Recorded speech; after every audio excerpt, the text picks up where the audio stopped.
Well, hello there and welcome back to this F1 2017 Sauber Career Mode. We're at round 2 at China, and after a good solid result last time out in Australia, I'm looking to do the same here tonight as well. The practice times haven't been too great though.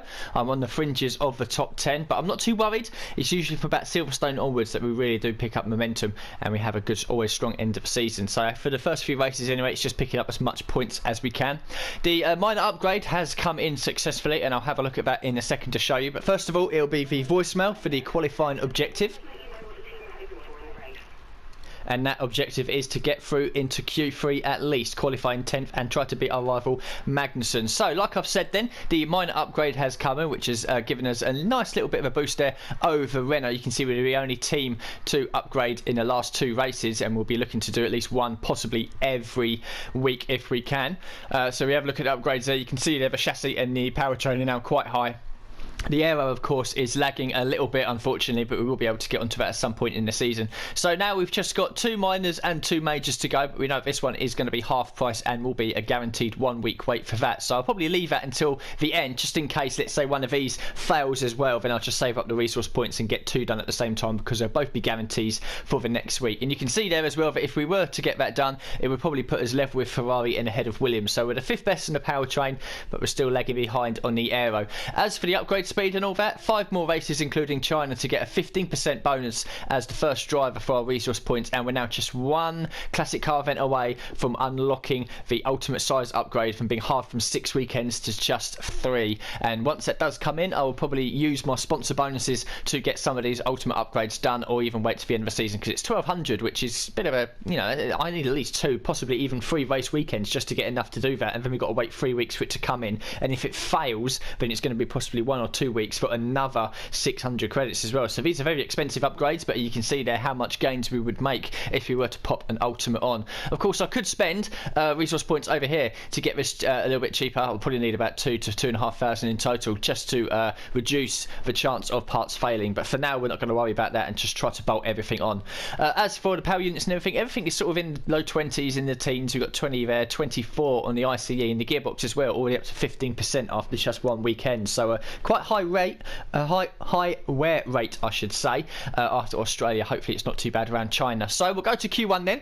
Hopefully we'll get through the first session relatively unscathed. The weather is going to be dry in both qualifying and the race. FP2 I didn't run because it was heavy rain, and there's no point going out there and adding extra wear to all the engine parts in the gearbox just for 10 or 15 resource points, because I'm going to get no real information from heavy rain. So we'll go to qualifying then, and hopefully we can get through the first session incident free. So there we go, then we've managed to make it through. Did 2 time laps in the end, and I managed to improve by about 3.5 tenths, but we would have been safely through anyway. So nice anyway, top 10 into Q2. Both Ferraris are through, as are both Mercedes. Bottas already using up his soft tyres. Perez, Ricciardo, Grosjean, Ocon and myself inside the top 10. And then we have Hulkenberg, Kvyat, Sainz, Alonso and Magnussen. So eliminated then, Van Dorn in 16th, Massa 17th, Palmer 18th, Verline in 19th place, and Lance Stroll at the back of the field, 3.6 seconds off. So into Q2 then, I'll probably try to go out there onto the soft tyres, but I don't think we'll have the pace to get in, and it will be a 2-stop race if we have to start on the supers. But I might try it on the soft, see where we are, and if I have to go back out again, I will do. But I'm not too confident that I can get through to Q3, but trying to get into it would be, yeah, I want to get into it, so I'll have to see how it goes. So unfortunately we failed to make it through to Q3 for the 2nd time already this season, but I'm not too disappointed. 11th place, so you know, I'd rather start 11th on the 1 stop than be in 10th on the 2 stop. Vettel is possibly going for the 1 stop as well. He's done his qualifying time on the soft tyres, and everyone else you can see there is safely through. The 4 other drivers eliminated within, both for Toro Rossos of Sainz and Kvyat, Alonso in 14th, Magnussen in 15th, and to be honest I'm not too disappointed with qualifying. Q3 isn't that important. If we get a decent first start, I could very well be up to about 6th or 7th place by the end of lap 1, and if we're going for the 1 stop as well, that will help us later on in the race. So all in all, pretty happy with how qualifying has gone. China's not one of my favourite circuits, so if we come out of this with a decent result and a handful of points, I'll consider it a very good job well done. So the resource points for qualifying, it won't be the maximum 105, possibly around the 70 mark. Oh, no, 65, but we're already over 600 again, which is nice, which means we can afford a minor upgrade if we need to.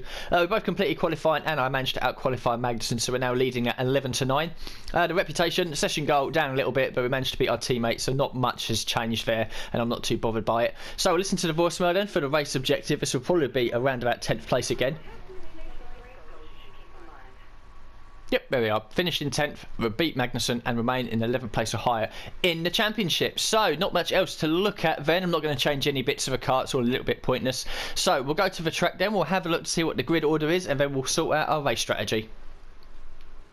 Well then, after an exciting qualifying session yesterday, let's take a look at how the cars line up. Lewis Hamilton lines up on pole position, and starting alongside in P2 is Sebastian Vettel. Looking down the rest of the grid, we have Raikkonen, Verstappen, Daniel Ricciardo, and Perez, Ocon, Hulkenberg, Grosjean, and De Sauber, Sainz, Bottas, Daniel Kvyat, and Alonso, Magnussen, Van Dorn, Felipe Massa, and Pascal Wehrlein. Stroll and Julian Palmer rounds off the grid. So both Bottas and Palmer have had grid penalties, and it actually puts us inside the top 10. So not too bad there. We'll edit the strategy. Don't know whether to start on softs or mediums. I think what we'll do, we'll pop that, and then maybe we'll go to somewhere like, I don't know, maybe 16, maybe lap 16, something like that. That could work. You can see there the session forecast, cloudy with a little bit of sun towards the end. Start on the mediums, and then we can carry these as long as possible. And if maybe I can get to, I don't know, maybe like 18 or 19, might go for a set of supers, because it's saying there on the other strategy that we can do 8 laps fairly comfortable on the Red Bull tyres. But I don't think we'll be able to do 20 laps in a set of mediums unless there's a few safety cars to help us. We'll bump the fuel up then. I think we'll go 3 laps extra, or should we go 4 laps extra? No, we'll go 3 laps extra. I don't use a lot of rich mix, obviously, when we're trying to one-stop, certainly around a high tyre wear circuit like this, because it adds extra wear to the tyres, and I want to be able to complete this on the one-stop race if I can. So there we go, then 3 extra laps worth of fuel. One-stop strategy, mediums onto the soft, starting inside the top 10 due to Bottas's penalty. So we'll get the formation lap out of the way, and then get the second round of Season 4 at China on the go. So here we go then, starting on the medium tyres in 10th place. The 5 lights are coming on now, but the revs are built up. Away we go. Let's hope and pray we keep it clean in the first couple of corners.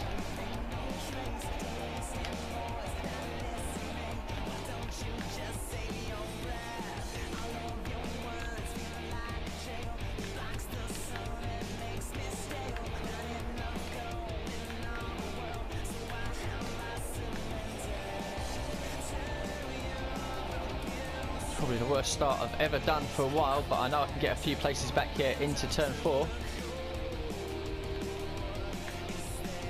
Very nice. Up into 9th, and the yellow flags are out. Something's happened behind us. We won't worry about that, we'll carry on. So come round to complete lap 1. I don't know if we'll be able to stay with these guys ahead of us, being on the medium tyres, and the car feels quite crap overall with the heavy fuel.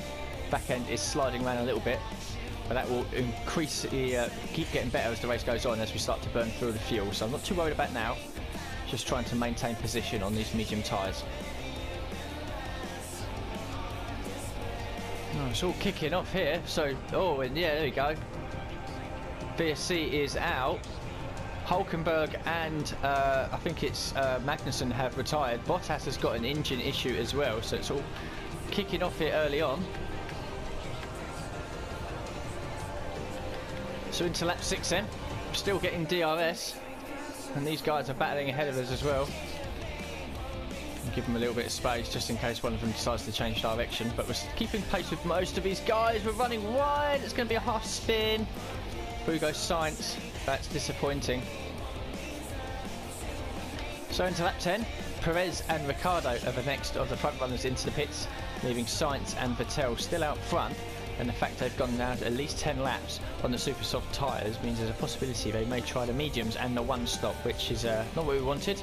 I want all these guys in a 2 stop, to be honest, because we might have an opportunity for a podium here. As for our tyres, they feel okay, and we're pretty much bang on the money to get to lap 16. So coming into lap 11 then, Sainz and Vettel are in the pits, which means that we now lead the race. Vettel is going for the medium tyres then, so yeah, that's what I expected. I wouldn't be surprised if Sainz is doing the same as well. And if Sainz is doing that, he could be on for a decent result here tonight. I mean, look at that. That just shows how well these medium tyres are doing. 16 racing laps I've done, and I've just set my fastest lap of the race. So, yeah, there's still plenty of life left in these tyres. And we've got a lot of spare fuel as well, so I think probably at the end of this lap, we might go for one more, but we'll bump it into rich mix now to try and extend our gap over some of the guys behind us.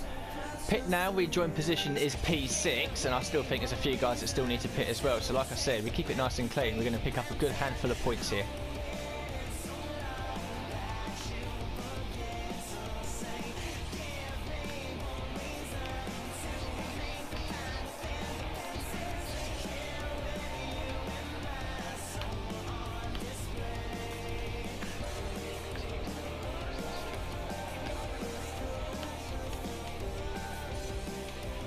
So into the pits we come then. P2, well it was P1. Onto the soft tyres then for 10 laps. Let's see where we join, and let's see if we can increase our chances of getting a podium. Oh, look at that, just come out right in this battle between Sainz and Raikkonen.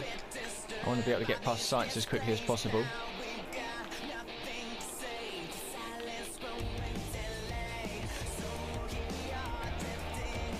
Nice, up to P6.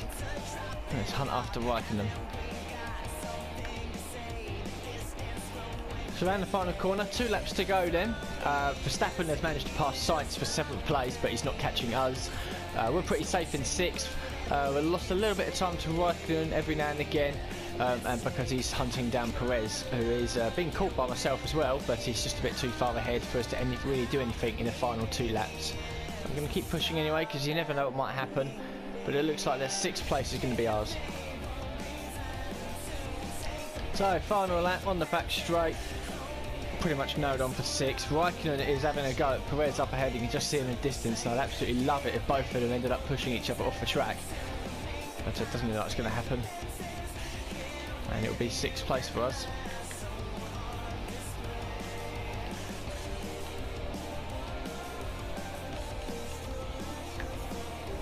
Yep, P6, not bad at China, it's not a great track, good points though.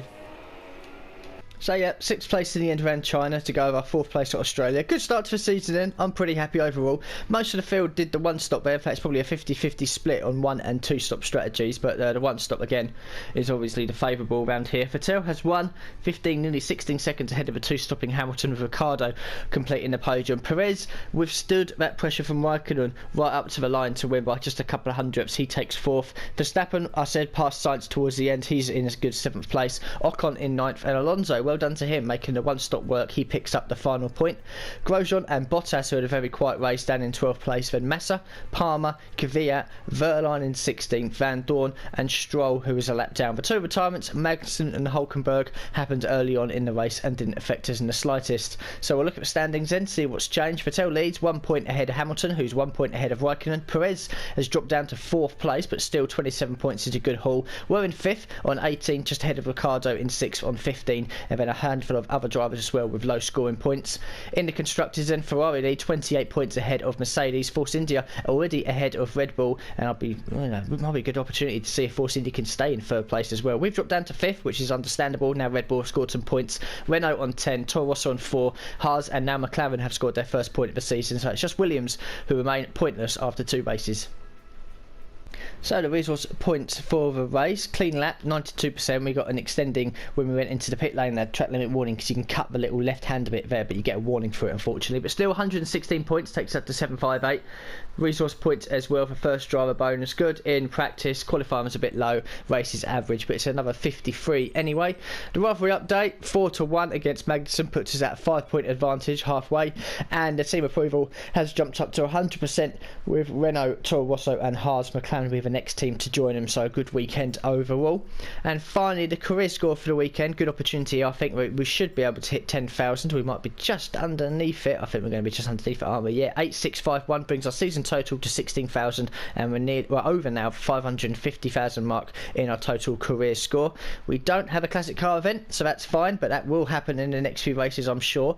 We've got 811 resource points, so what can we spend on the powertrain? We can only do minors, or we can get this this major one done, because all we've got left down here is this ultimate and this ultimate as well. So 2 minors and a major. Might as well get this one done now. Yeah, because it doesn't affect anything else. In fact, no, we'll get that one done just in case we get a sponsor bonus. So we'll do this then. So it's the powertrain oil pressure pump. An advanced oil pressure pump improves engine cooling, which allows your engine to run at higher power outputs than previously possible. So just another little bit added on there, which should hopefully just about put us ahead of Williams, and that is due next week at Bahrain. Leaves us with 211, which means that if the weekend goes well at Bahrain, we'll be able to afford either the minor or this major one as well. And we're very, very close now to getting this powertrain all sorted out, which is very nice indeed. So we'll have a look at the gearbox and 20% now, so that's okay. It's only added 5% since Australia, and 32% is now the highest for the ICE. So we'll probably run with all this through Bahrain, and then from Russia onwards we'll move on to the units number 2 for some of these, and use the existing units for the practice and maybe even the qualifying sessions as well. So yeah, good start to the season then. 4th place at Australia and a 6th at China. Bahrain up next, probably 1 stop back if I can make the tyres work. Just a bit like China as well, it's 2 stop is probably the more favourable, but if you can make the 1 stop work you will score good points. And Bahrain is one of my favourite circuits as well, so I will be expecting to get myself well inside the top 10 in both qualifying and the race there as well. But thank you very much for watching this episode, and I'll hopefully see you soon for the next one in a few days time.